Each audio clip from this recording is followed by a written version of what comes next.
All right, y'all. We're going to be going live soon. We are with Brian Eddy and Dwight Sullivan from Dungeons and Dragons, The Tyrant Eye Pinball by Stern Pinball. Stay tuned.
Start it up. Yes.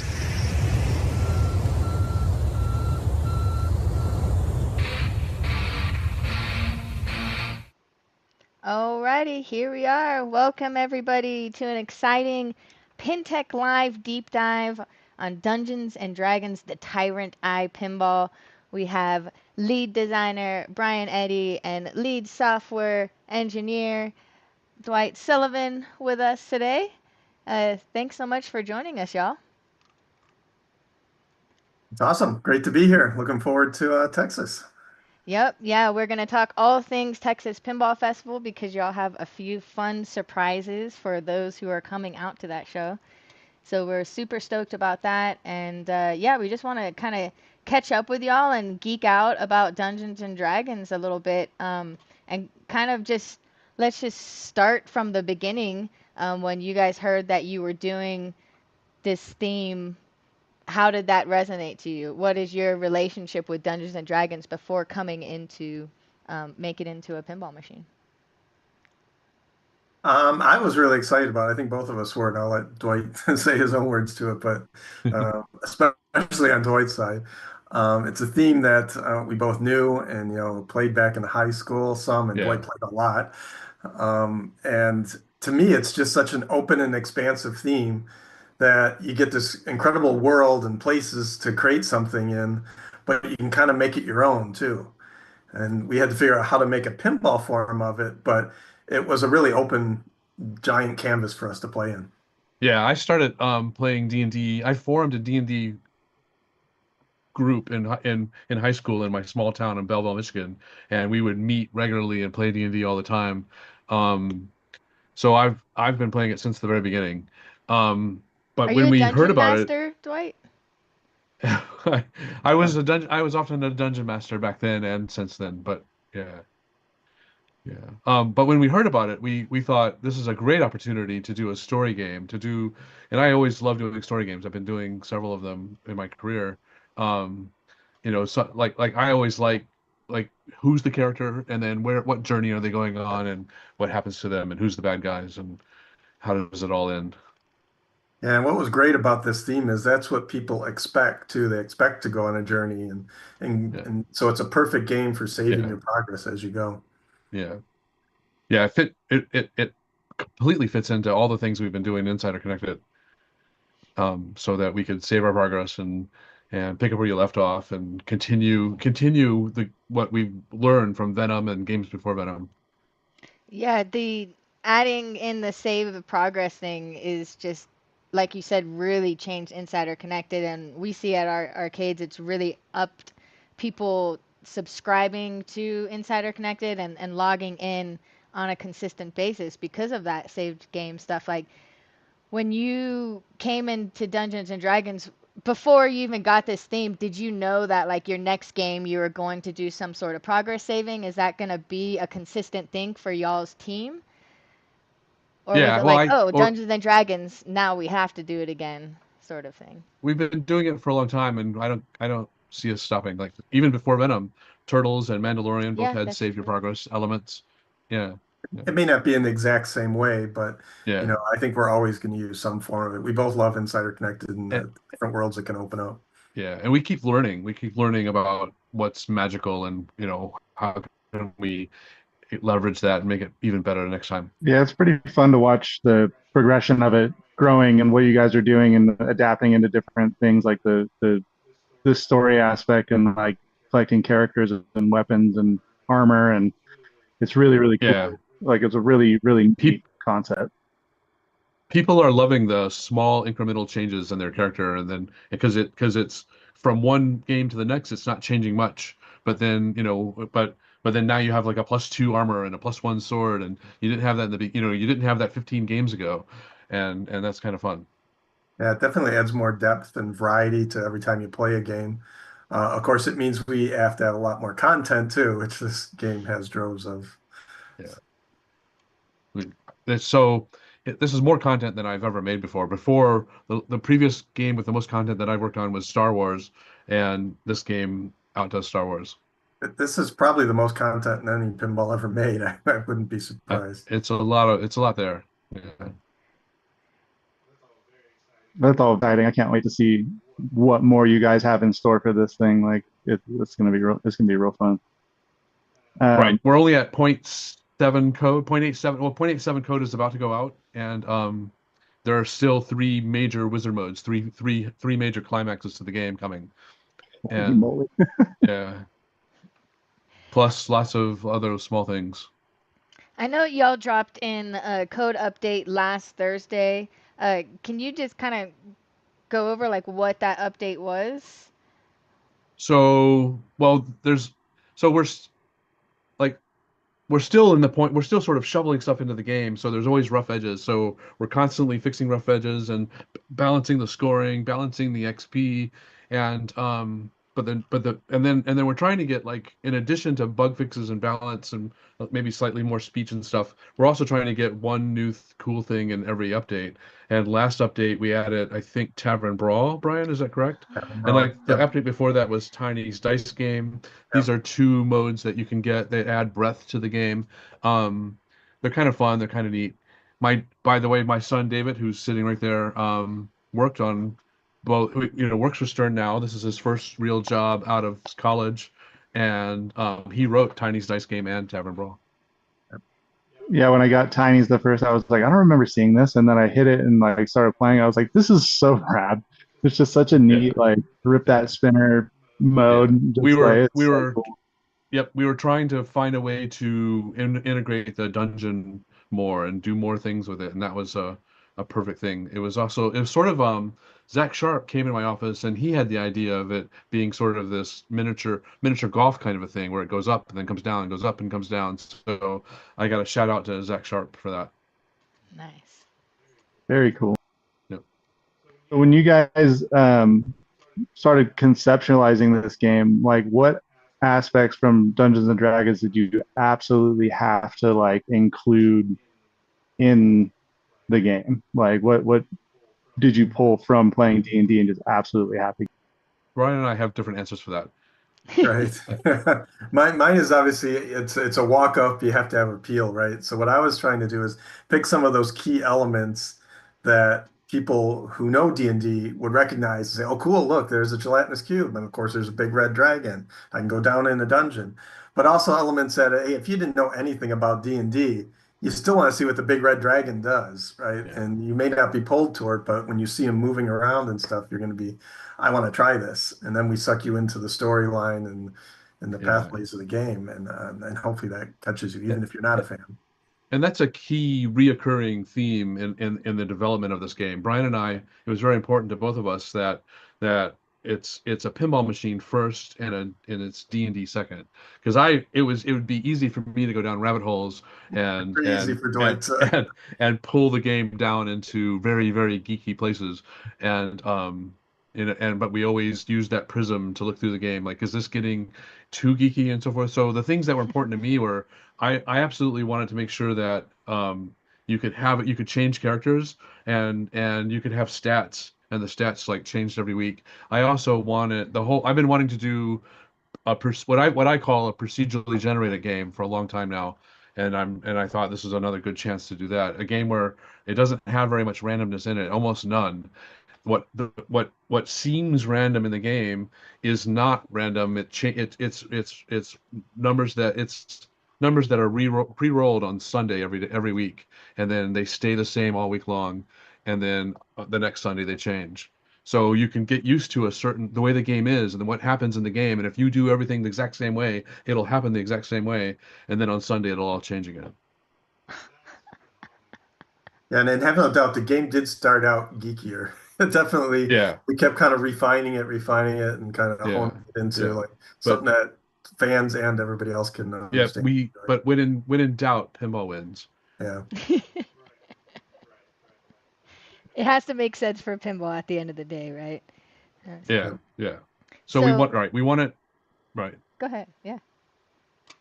But I think we accomplished walking that line really well. I think all of the D&D people are pretty happy with the game. They're like, wow, I can pick up where I left off, and I have stats, and I have different characters, and I have, and I've got great voiceover talent like Matt Mercer from Critical Role, and the D&D people all know who the Critical Role people are, and that's pretty great. I definitely, y'all's collaborations with the Critical Role people were super awesome, and you can see that. And I guess you had other voices come in too, some famous voices. Like, who all did you work with outside of Stern Pinball to make this entire world exist? That was a crazy cast, really. I mean, people from all over. Some of them are just fans of D&D. Gerald Way and Kevin Smith and Michael Dorn. Michael Dorn, right? Michael Dorn is Wrath of the Relentless. So we've got big Hollywood names, and we've got D&D people. It's a wonderful blend of like about 10 or 11 different voiceover talents. And they're all great. Kevin Smith is in there too, right? Yeah. Kevin Smith plays Ardor, the paladin. Yeah. And they're all great. I mean, they're all really good at what they did, and it really adds that flavor to the game.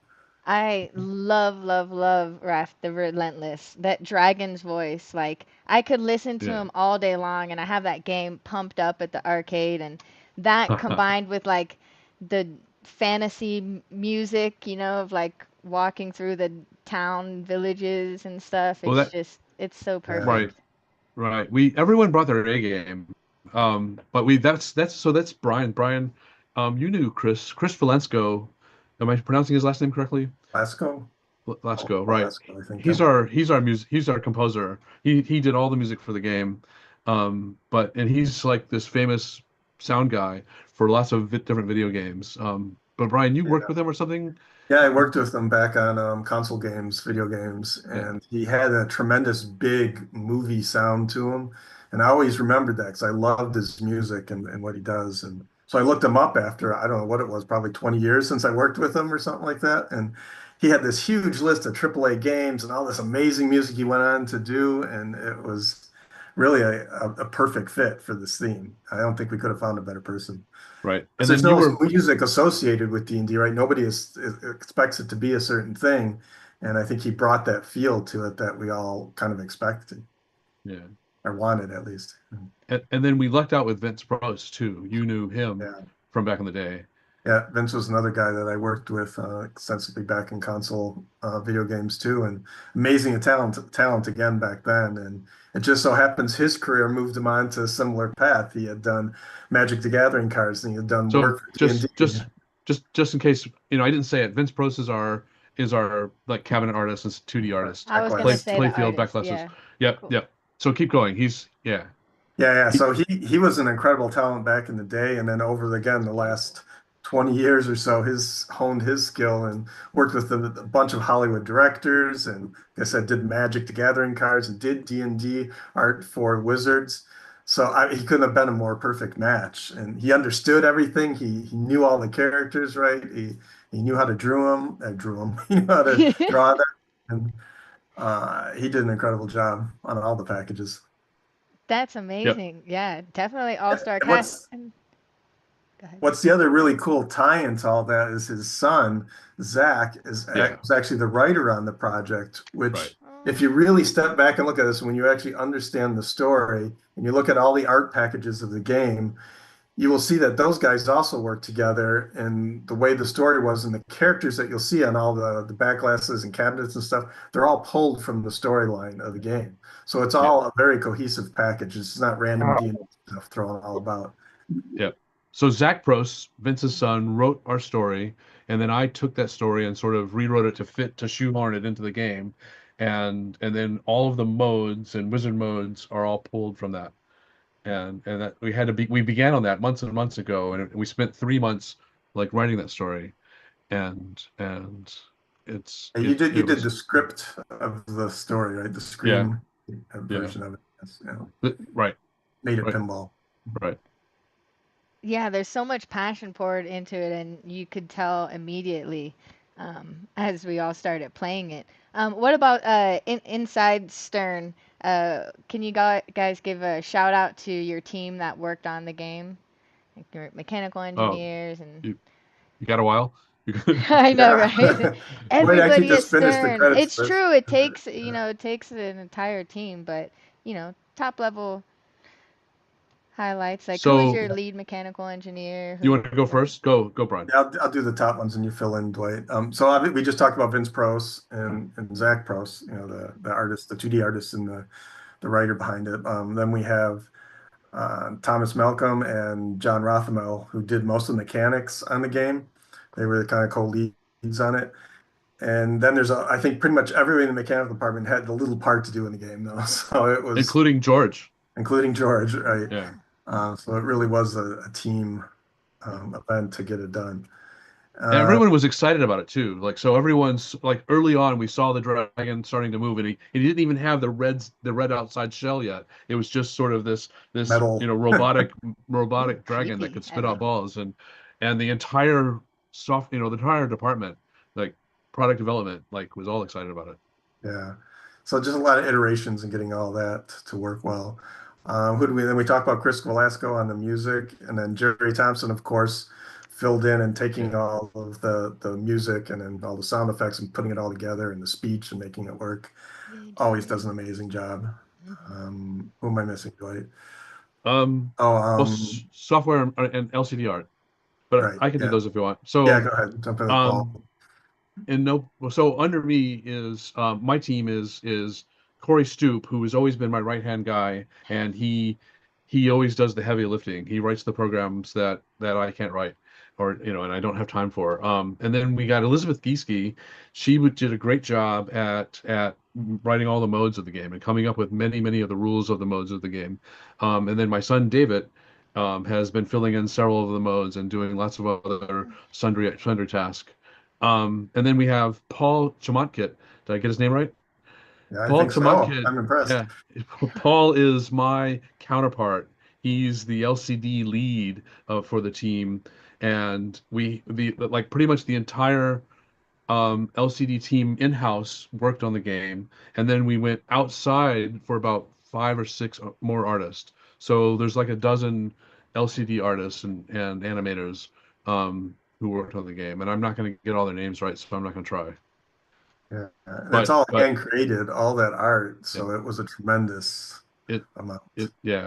there's there's an amazing amount of content in the game, both art and everything. But like there's 40 monsters, there's like 30 different backdrops, there's all the different places you can go and see in the game, and they're all animated, they're all little movies that can play. And I'm not sure how And they Dwight all still look stunning too. Like they look great. Like yeah, all the when all the different monsters that pop up every time I see a new one, I'm like, ah, look at this guy. He's like so yep, scary. it's gonna be pretty cool. Uh, Well, it is pretty cool, but it's gonna get even better. do your layout question. Oh, yeah. Layout question for Brian. This Um, is something we were talking about earlier that we were really curious about. So we're like, oh, we're gonna be chatting with Brian soon. Let's just freaking ask him. yeah, it's like it seems like you have like kind of deviated from a lot of like the style layouts that you normally did on this game. Like it's a completely unique layout that I've seen come from you. I'm just wondering, you know, where did that inspiration come from, or was it just something that just came out like naturally, or did John Borg walk up and be like, we should put an upper flipper over there because we know that John Borg loves upper flippers. Yeah, I think it's more came just from I haven't done a game with three flippers since Shadow, right? So it's been a long time, and I've been wanting to do one, but for whatever reason, the last few games, it's just the way the layouts and the toys and stuff ended up. It Yeah, didn't end up working out, it so wasn't that like an early drawing of Venom had three flippers. it did. Yeah. Yeah.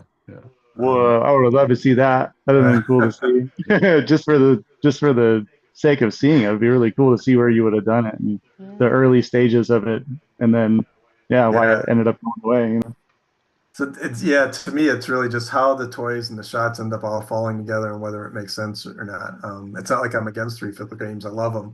But the one thing I think I really take to heart on three flipper games is a lot of players, especially the beginning or even your average player, they forget about the upper flippers, right? They don't even know it's there. So I wanted some way of making sure that a lot of the shots funneled through to the upper flipper and that maybe we could hold it for a second, give them a warning, the pause, right? To be able to make the shots with it. And I think we did a pretty good job on this game to make that possible for I see a lot of people making the upper flipper shots and that's good. Yeah, that Especially was with really the neat. magnet under it. Yeah, the stopping, like you're saying, like so it kicks it out of that scoop and then stops in the gelatinous cube for a second, and it makes your eye be like, oh, there is a Right, flipper right there. Like, how cool is that? right. And so, yeah, for a new player, I can see it. Like, that's really smart. Right. Yeah, Really and smart. hopefully it opens up that world to them, and they start seeing that on other games and it just expands pinball and pulls them deeper in, I hope. More fun. So what I would love for y'all, embarking on Texas Pinball Festival, this is gonna be one of the first like massive. Everyone's gonna be playing and experiencing Dungeons and Dragons for the first time for a lot of folks, and because Texas is such a big show, it brings in a lot of super newbie people to pinball. So we're all kind of like educated. We know that we need to log in and do all the things to play the game. But imagine you were talking to someone who's very new to pinball and you're going to walk them through how to play Dungeons and Dragons. Can you guys give us this version? Like we already convinced them and explained to them how to get their insider connected. They're ready to scan in and they hit the start button. Now what should they be doing in the game? Yeah, why don't you take it, Dwight? Since I think we both could talk pretty differently, Right. same about it, Well, but give your take. if they're brand new, they should just plunge and play and try and fight the dragon. Try to find out where all the shots are. Try to stumble their way into into a mode or or multi-ball, and you're gonna have fun. You're gonna just start having fun, and Yeah, if you know that's nothing about all the progression or insider stuff, it doesn't matter. You're still you going to should have log fun. in because every single game counts. But yeah, But like how do you and then choose your pick. character? Which character should I start with? I always had an issue, like not an issue, but when it's like, okay, I'm building character progress on a specific class, just that decision making of what class I'm gonna main as can take me into a whole uh, deep brain cycle lots of indecisions. So like, what do you suggest as far as like, okay, here's the character screen. This is what you're gonna see. Go here, go there, and So why? yeah, I think I know what you're asking. So we made it so that, just for the person you're talking about, the whole right-hand side of every character select, when it's a brand new character, there's almost nothing there. There's like a short little phrase at the bottom that just says like "good against dragons," right? So you flip your way through it and you read those four words for like each character, like longer shield time, good against dragons, more luck and treasure. And then whichever one of those sort of resonates with you, you see a big giant dragon on the playfield, you're like, I want to be good against dragons. So if you don't know anything, pick the guy that's good against dragons. Which guy is that? What's his name? Ardor, the Ardor. paladin. It's the very first one. It's the one we put up first. Yeah, he's So the real that big guy. yeah, so that You gotta and be good again against dragons. we put it up first just for this reason, so that like the people that just walk up, they don't know what they're doing, they don't know that they can select, they just pull the plunger and play. They're going to get the guy that's good against dragons, and then they're going to more quickly get into dragon multi-ball and beat him a little bit easier than normal. I mean, what we really try to do is have that fun stuff for anybody right up front. And then as they keep playing, they learn a little bit more and they learn a little bit more. And then they want to see what the other characters do. And they want to see what happens in this mode, right? So we try to like slowly pull you into the game and to experience the whole adventure, but not all at once, right? Because it'd be too much. It is fun learning this game, like choosing different characters and seeing what they do and um, how they benefit you depending on where you are, like, and what you're trying to do on your adventure, essentially. It seems And like, at that anyway. game start, you can choose one of 4 different locations to start at too. And I think that's one of the things that you'll learn after you start playing. And that opens up another world too. We just randomly pick it if you don't choose, but you can actually choose which mode you want to start first. You're saying, hey, I'm going to go down the Arabelle because I can finish those 2 modes quickly, or hey, I want more variety. So I think that opens up a lot for players too once they figure that out. So if y'all were going to play right now, what character and location would you choose? As you, as a person trying to blow up this game and get on the Oh, trying to leaderboard. blow it up? Who cares about points? Who cares? Well, Who cares trying about to points? progress through the game in any way that you want to progress through it. So- What is your choice, class, like- and location? So I like the range weapon rule, and right now you can't get the ranger. She's going to be pretty great at range weapons. So I pick the wizard because one, you get better shield time, and two, at higher levels she uses a fireball and does more damage on range weapons. And But you- can you you explain don't- real quick how to use ranged weapons? Yep. So anytime you're in a battle, there's red lights that represent the monsters, the bad guys. And every time you shoot the ball up a shot that has a red arrow, you're hitting him, and the rest of your party hits, will try and hit some of the monsters as well. But anytime you want during that battle, if your button is flashing blue. If your button is flashing blue, then you can hold it down, and a blue light starts going back and forth across these dedicated arrows. And when you let it go, if it lines up with the bad guy, a red arrow, then you shoot a ranged weapon at him.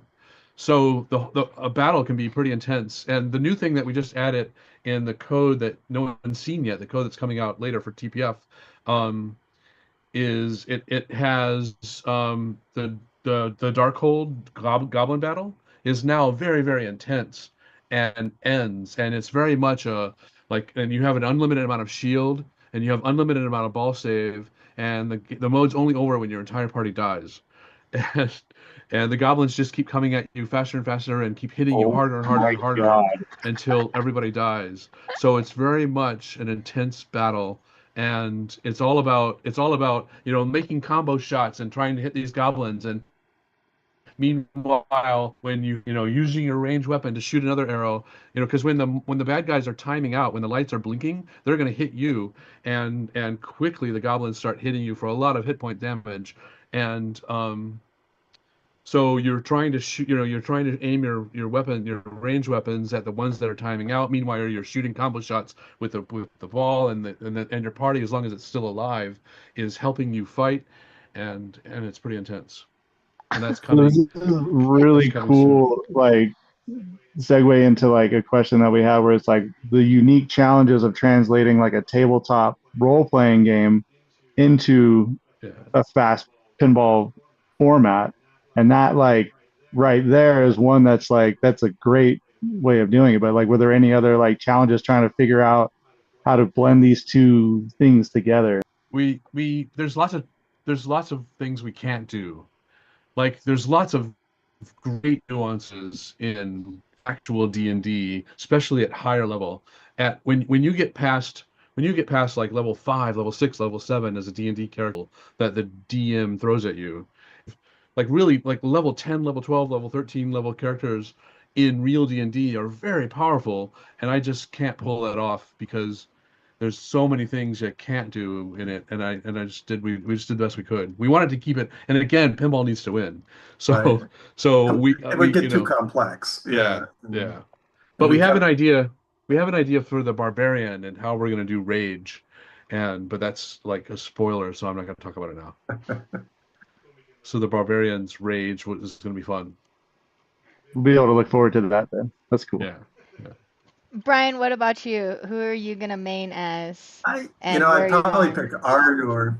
I'd probably pick Ardor if I was playing against somebody because I know I can get into a dragon multi-ball most every game, even though it's a little dangerous, with the stand-up targets. And I can get a lot of points if I beat the dragon and I do well in celebration mode. So I'd probably start there. If I was playing the quest, and just playing the story mode, I might pick Helena or probably just because of the ball saves and stuff to get me farther along. It really depends on what I'm doing, I think, in the game.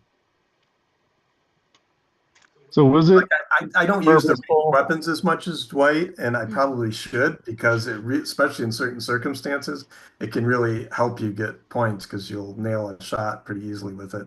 Especially sometimes if you had your shield up and you have a ranged weapon, right? You have that pause where you can do it easier than Right. when it's live. So So so there's moments that it can create, and I think I need to get better at that.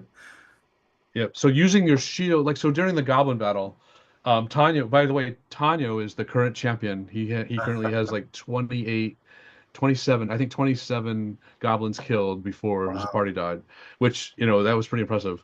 But it's a combination of using your ranged weapon and the shield and shooting shots before, at bad guys, and it gets pretty intense fast. But It's just kind of interesting, you, even with the shield, it takes you a number of games to get used to the shield. And once yeah, you do, it kind of changes the game too on when you yeah. use it. Because probably your shield will help you. It might help you with one or two shots, and probably not both, but it might help you with, the right ramp or the left orbit. Um, if Yeah, the depending on first how time it's I set up. found that out, like when I hit shield and then I had a ball on each side of it, like pause on the Yep. flipper, and I was like, I wonder if I can make a shot with this. And I hit the left flipper and went up the right ramp. I was like, no way! Yeah, Like, are you serious? Yeah. I was like, that's It's so badass. Yeah. beautiful. It's so yeah, nice. it Yeah. feels Love so We that. good. what Brian tried his The best to make that a geometry. thing, and there's just too many variables to guarantee that that's going to work. Yeah. But On we all tried the our best. shots all the time. Yeah, Yeah. Yeah. it's a tiny angle that has to be right. It works great. And then like yeah, like the shape of it, like having it being that arc and not being the round cylinder plastic thing that would end up breaking. Like we've broken so many on the older games Uh, that it just gets brittle and breaks. But like that metal thing is like stout. And yeah, then Super rad. something you mentioned earlier, Brian, was that it's like actually above the flippers and not like below. So the ball actually sits like nicely. yeah. Very cool design, very neat. Yeah. We And then made it as yeah, big as like we possibly could because if you pull up the flippers and the shield, there's not a lot of gap in between there. So It's amazing engineering. We do have a few great questions in the chat asking about gameplay. So, how does leveling up work, and how does it benefit you later in modes? That's a good question. Um, Leveling up mostly just leveling up mostly just raises your hit points. Every like 4 levels, it raises your proficiency, which is just how much more damage you're going to do when you attack and stuff, and a small amounts of other things. But in general, it raises your hit points, so gives you more staying power in a fight, and that's the number one thing it does, because it every time you go up a level, your entire party also goes up a level. So your entire party gains hit points. Also, whenever you gain a magic item, like everyone else in your party gains a magic item, just to help you in fights and help you in battle and stuff. Nuts. That kind of goes with another question from Kevin Moore. If you build up all the classes, are those built up characters used in your party? So, for example, if you build up a paladin and play the dwarf, will the paladin, that built up paladin, be in your party?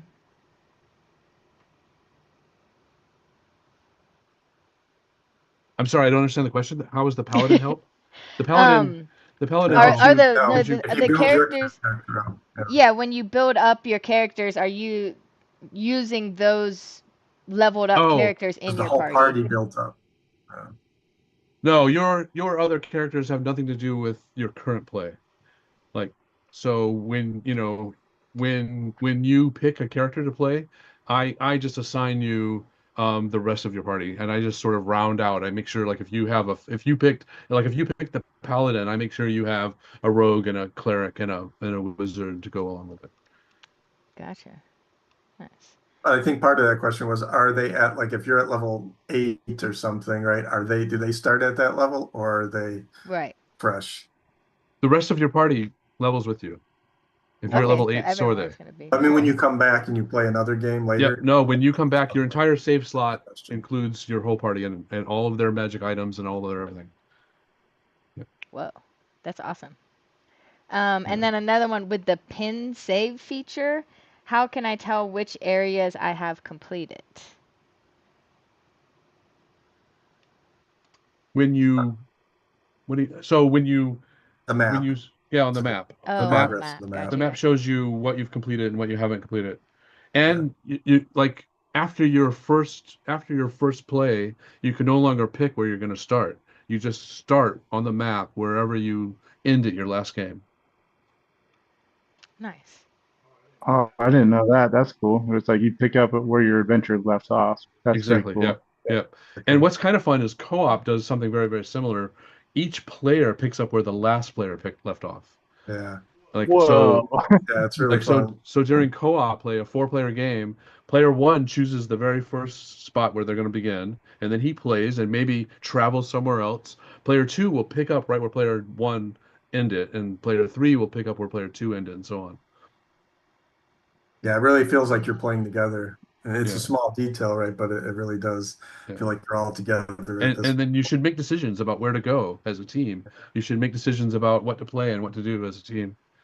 Oh, I gotta play co-op mode now. That I sounds like know. so much fun. It's so good. That's Yeah. literally all the most of the time when Dungeons and Dragons is being played at my arcade, it's co-op mode, and everyone's just like they're strategizing together, and it's really exciting. It just I know we had co-op modes in other games too, and I love it on Turtles and stuff, but this just added like the next level where people are really just strategizing how to beat the game together, and it's just super rad. I Right. wanted to ask. You can Yeah, go so ahead. go ahead. No. I want your No. brain.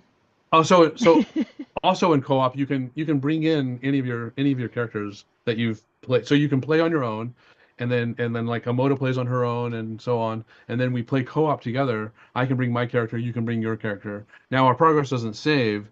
It isn't, like you just get the one game to go see how far you can go as a Right. team, but you can bring in all the characters that you had before.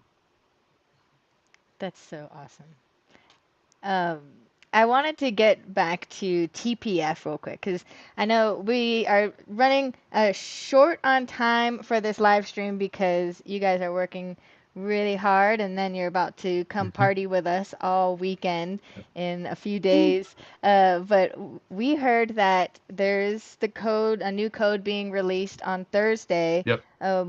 What is going to be in the code update? And then can you reveal any special stuff for us Texas Pinball Festival patrons? So there's two things going to be. So there in the last update we added this thing called legendary equipment, and the very first piece of legendary equipment that you can get is called the Glass Sword of Unmaking. And in order to get the Glass Sword of Unmaking, you have to play during certain time periods, which is this weekend, like the 21st through the 23rd, and you have to get to Tavern Brawl. If you get to Tavern Brawl, you'll get a legendary sword, the Glass Sword of Unmaking, and what it does is, it's one shot kill. So every time you make a shot, you kill a monster, but it has limited uses. So it has a little number. It has in the icons, it'll show up as a yellow, sword, and then it has a little number counting down. And every time, you start off with 10, and then you get you get 10 kills with that are one shot kills, and then it goes away. But the next time you play Tavern Brawl again, you get it back again. So every time you play Tavern Brawl during the weekend, you'll get 10 more, up to I think 20. If in case so it's just the Glass Sword of Unmaking is this legendary equipment that you can get during the weekend. And once you get that, it stays with you, right? So you can use it forever until they're gone. Yeah. And right. So like if you get it the last second during the weekend, you can play with it next week, until the 10 uses are gone. And it attaches to the player, not the character. So no matter what player you choose, you will be using the Glass Sword until it's gone. It's the legendary Glass Sword of Unmaking. Oh, that's so cool, dude. I want to get my sword, but I don't want to use it. It's gonna go away if you use it. But you won't have a choice. As soon as you you get a badge fight, with it? Like so if you get the sword, do you get like an insider badge saying I got this sword? You do not. That's a great idea though. Yeah. That'd be really cool because then it's like a little badge on me, like, yeah, I did get it. See, like, hell yeah. So in order to get the sword, you have to play Tavern Brawl. Tavern Brawl is a little mini wizard mode that we added for people not too far from the start button. But in order to start Tavern Brawl, you have to play the dragon, play the dungeon crawl, and play Gelatinous Cube.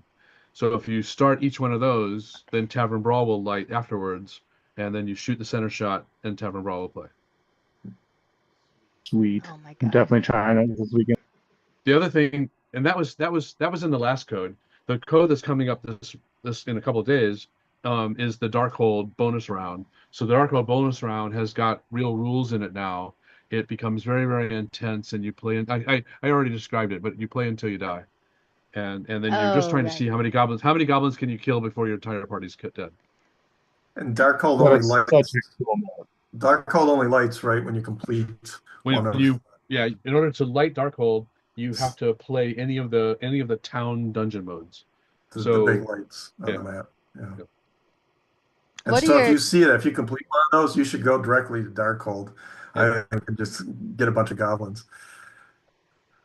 Yeah. Yeah, you collect gold and XP and points, lots of points. It's a bonus round, so you can get an amazing amount of points there. What are your tips and tricks for getting through the battle modes? Well, thanks to Geeski, many play better. play better, right? Thanks to Elizabeth, a lot of the battles also have a secondary way to play them, and in fact, like the troll battle is vexing a lot of players because the troll is very, very hard to kill unless you do the secondary way. So like in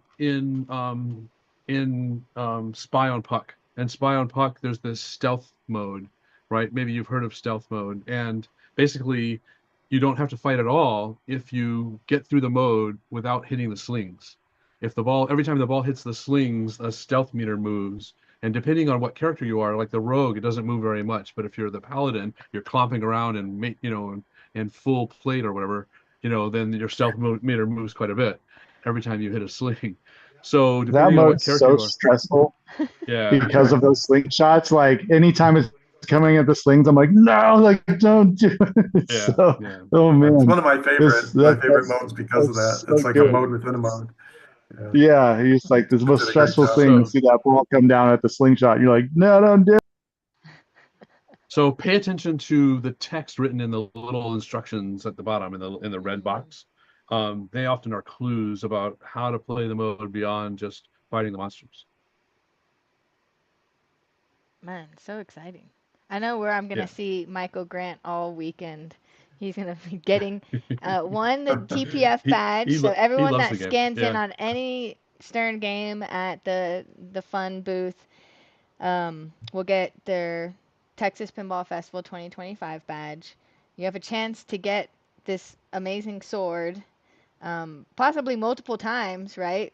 Let's see who can get the Yep. sword the most, and then make sure like Sunday you get the sword and then don't use it anymore, but save it for your future battles, right? Because you get to keep it. And Save then your y'all 20 will be kills. doing Yep. a Yep. seminar on Saturday night, talking all about the development Yep. 8 process o'clock. and stuff Yep. at 8 o'clock. So super Yep. stoked about that. Um, awesome.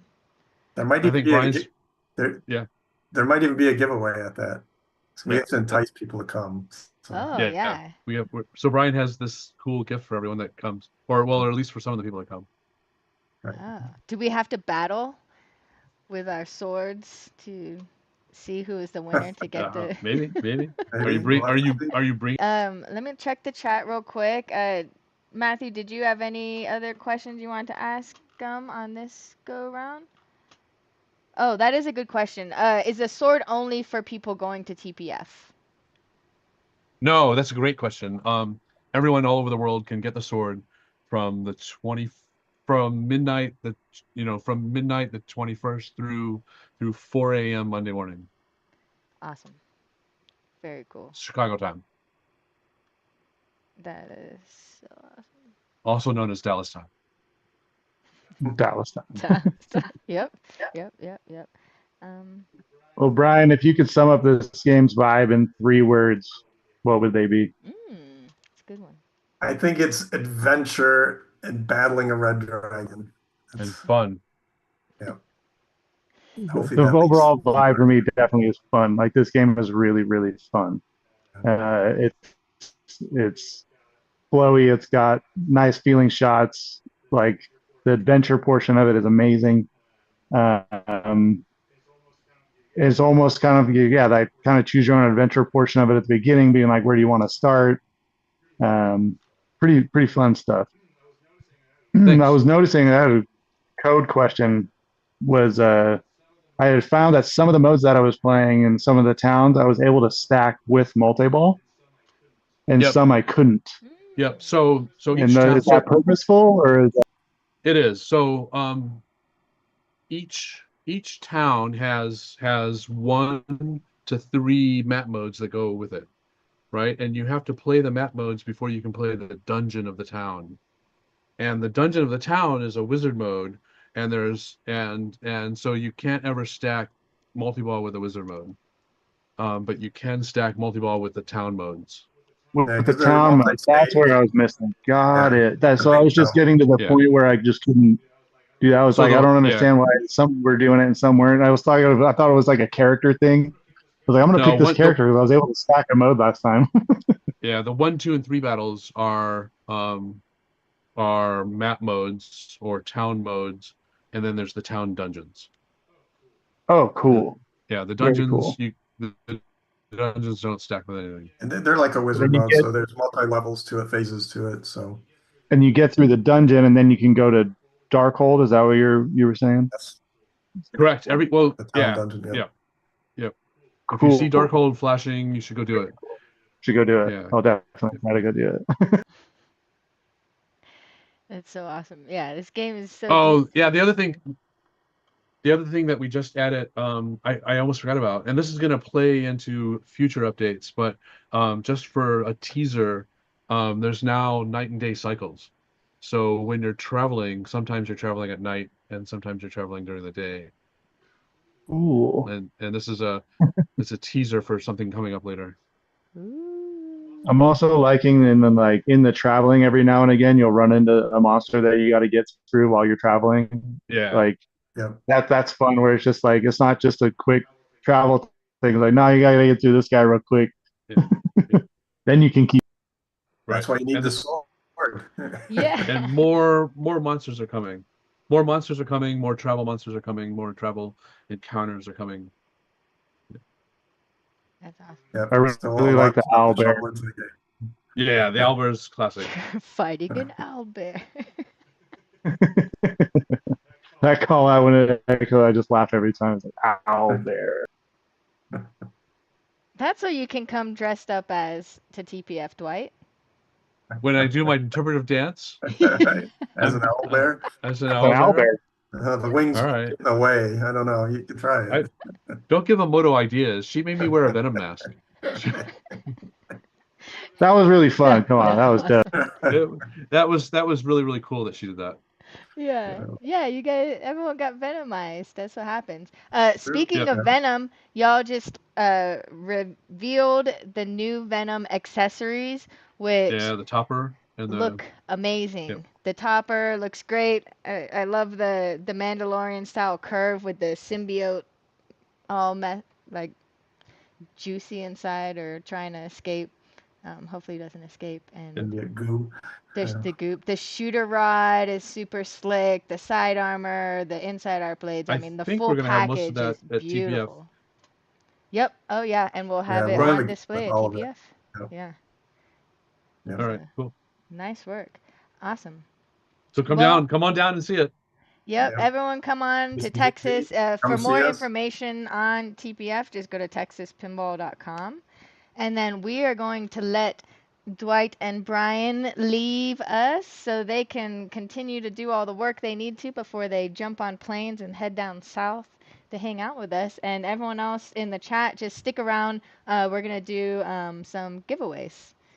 So thanks, Cool everyone. beans. Yeah, And nice. thank you so Thanks much, for having us. Brian This and Yeah, was a lot of Dwight. fun. definitely. After TPF, Hopefully. we're going to do another deep dive. We'll get Brian back on with his mechanical engineers and just talk about all the cool innovations and stuff with the dragon's head, with the dungeon pop-up where the ball goes underneath the dungeon. Premiums are starting to ship, so you all will see that The at magnet, your local arcades. Yeah, and the magnet. All the yeah, cool. another great idea Brian had was how you can catch the ball and the magnet on below it and above. It's the same magnet, one magnet, but the ball is caught above and below at the same time. Yeah. Whoa, Yeah. Sometimes that that's even gonna be happens in really the cool to game. see. Yeah, Very innovative. as techs, we can't wait to dive into that and see it all. And then maybe we'll figure out during TPF how we can pull off this third mystery stream together. That should be really fun. But Yeah, TBD, definitely. yeah.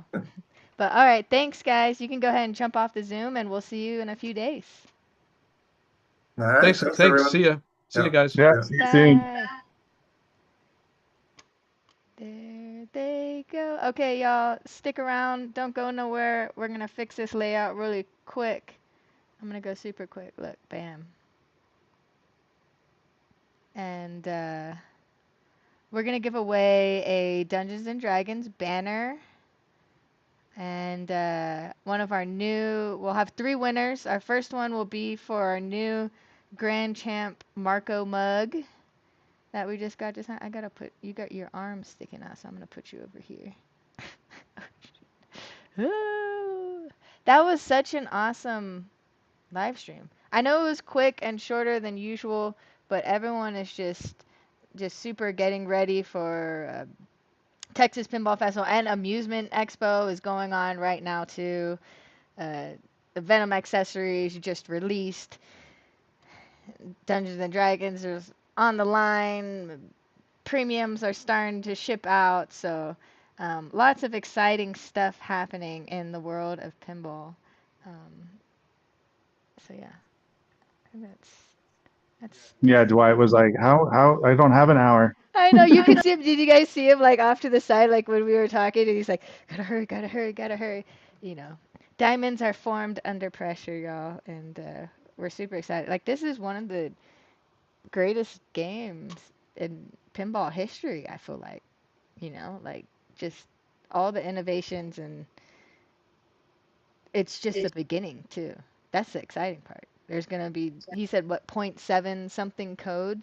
So the goal is to get to 1.0, and then sometimes you get past that as well too. So they have so much more that they're adding into the game, which is really exciting.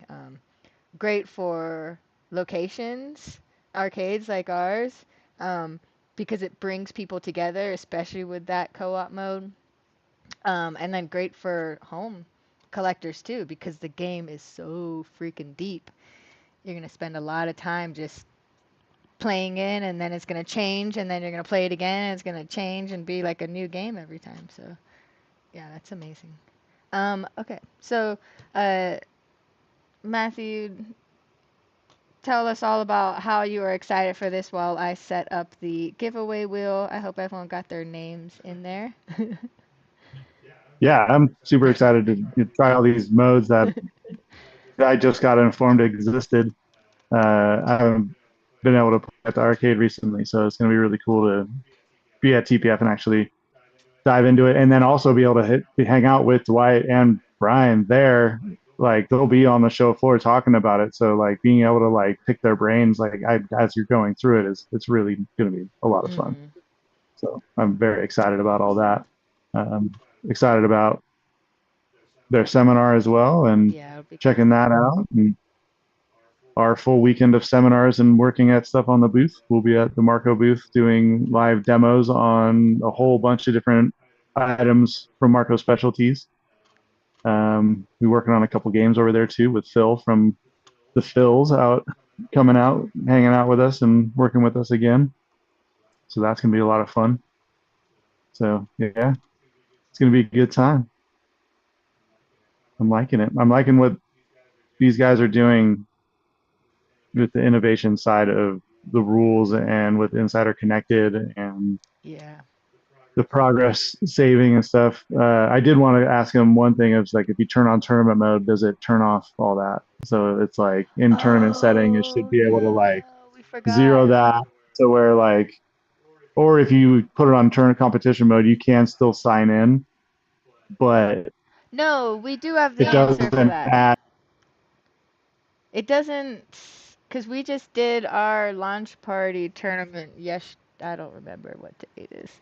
Sunday, and um, you can sign in. First, you have it in competition play, and that takes away like the different stats of your characters being integrated into the gameplay, so it's fair for everyone.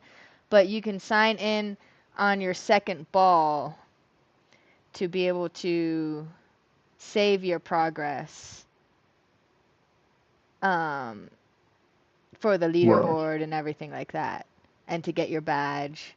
But it doesn't pull in your character stats Interesting. if you sign in through on the second ball.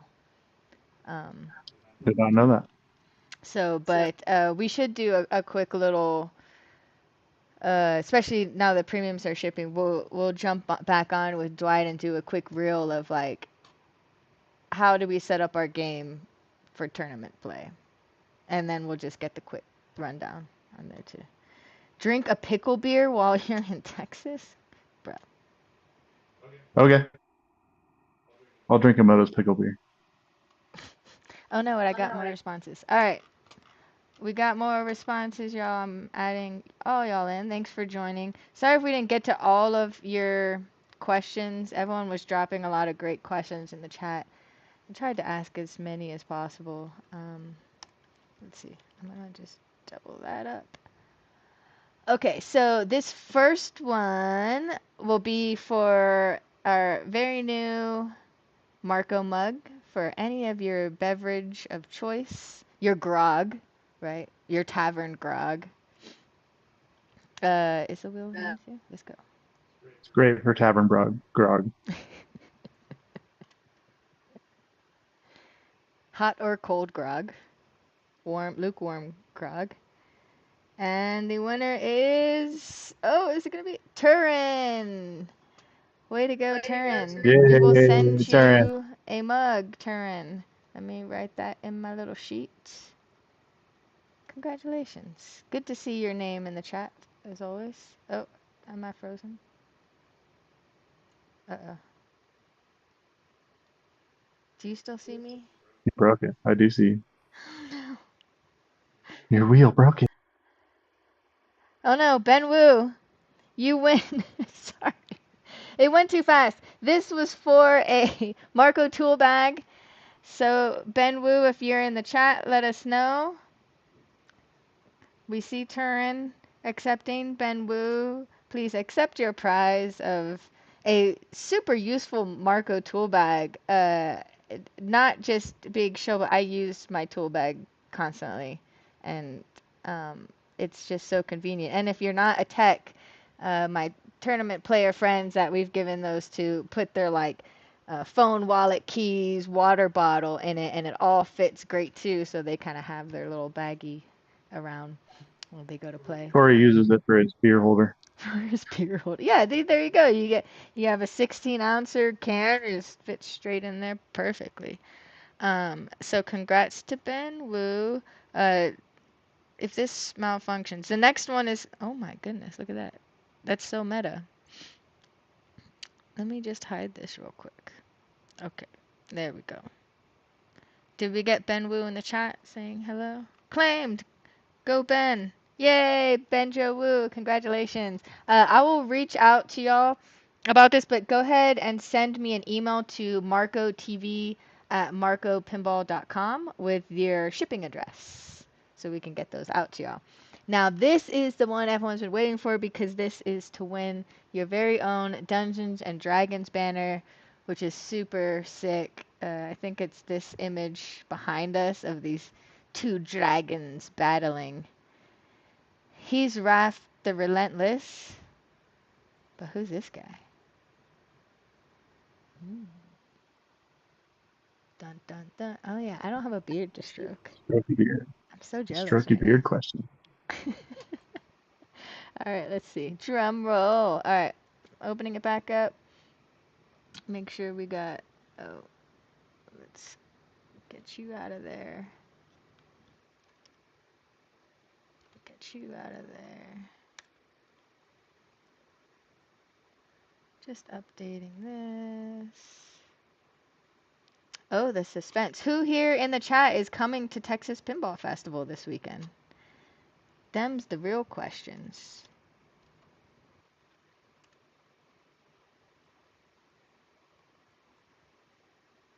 Anyone? We will be there. I saw Kevin Moore in here. He runs the tech volunteer team that gets all the games into the show floor and nice. And we have joined forces with them to help make that process even more smoother and adding an educational aspect. So if you're a collector bringing your game in and something's not working, we're going to help you fix it and we're going to teach you how to fix it. So next year when you bring it, you're already, 10 steps ahead. So we're really excited to be working with them, and we'll have Matthew as one of our techs, Phil Forrester from the Phil's Pinball coming from the Carolinas to also help with all the show games. And then we have an awesome tech ninja warrior pirate from Wormhole coming, and then Nick Shell, who is, we all know, originally from Roanoke Pinball Museum, but is an amazing electromechanical master tech. So it'll be really awesome to have all the minds combined with the Pinball ER's Kevin Moore and team together to help make this a really, really awesome event. Every single game's gonna work on the show floor, right? At the beginning, yeah. Including my hard And then body. we'll try to keep it. And Their hard body works great. Hard body works great. Viking, you can see us work on it live at the booth. And also we'll be working on a Flash Gordon. Okay, I've lagged y'all enough. You're like, please, I want to win this banner, Emoto. Here we go. Who's it gonna be? Let's see. Oh, okay. We're clicking. Dun dun dun dun dun dun dun. Look at the ad in the background. I'll hide it with my shoulder. John Dozier! Way to go! Nice. Yay! Congratulations, John Dozier. You have just won your very own Dungeons and Dragons banner. I did see you in the chat. Pinball ER said don't jinx it. Oh, Joseph Chart. Bringing Greatest Showman and Black and White Addams Family down for Jeffrey Jones. Thank you, Joseph, for bringing those games out for him. We're so excited that we're going to have those games. Let's talk about the homebrew section real quick with Fast Pinball. We're doing our Pin DevCon event, so we'll be doing several seminars on making pinball, making friends, learning about the homebrew games that are and custom games that attend at TPF, as well as how to get started in making your own custom game. Those are both on Saturday, but for this show, we'll have The Greatest Showman, the Black and White Addams Family, Mad Max Fury Road, Tony Hawk Pro Skater, Pinball in Wonderland, and Elf. Bob Nye's game. Bob also with Rams Pinball is bringing their new game called Road Trip. So not technically in the homebrew custom category anymore. They evolved into the step of manufacturer, which is super rad. Zizu retheme will be there too. Old Gottlieb game, super beautiful. So thank you for everyone for bringing their games out, and we're super stoked. It's gonna be a great weekend. John Whitaker, Tally looking good as always. Yep, John, jump on a plane and join us. Then you can hang out with Mr. Tally all weekend long at Texas Pinball Festival. So, Would love to see you, John. Come hang out, man. John Dozier, hi. I'll send you guys messages. All right, that's it, y'all. We are going to log off and continue all of our TPF prep. And good game. Good game. We're super excited for Dungeons and Dragons. Like, super stoked. Very much. Yeah. Super stoked. Stay tuned. In April sometime is when we'll do the deep dive on the mechanical engineering side, which is always a favorite because we can really see how those mechs were designed, how to get access to them, how to work on them if we need to. And it's just the innovation side of it is always just super exciting. It's very, very fun and very cool to take them all apart and see how they tick. And Yeah. Getting that knowledge of how to put them back together again when they do break, because eventually things will break. So it's also really nice to know how to work on them. So Right. very cool.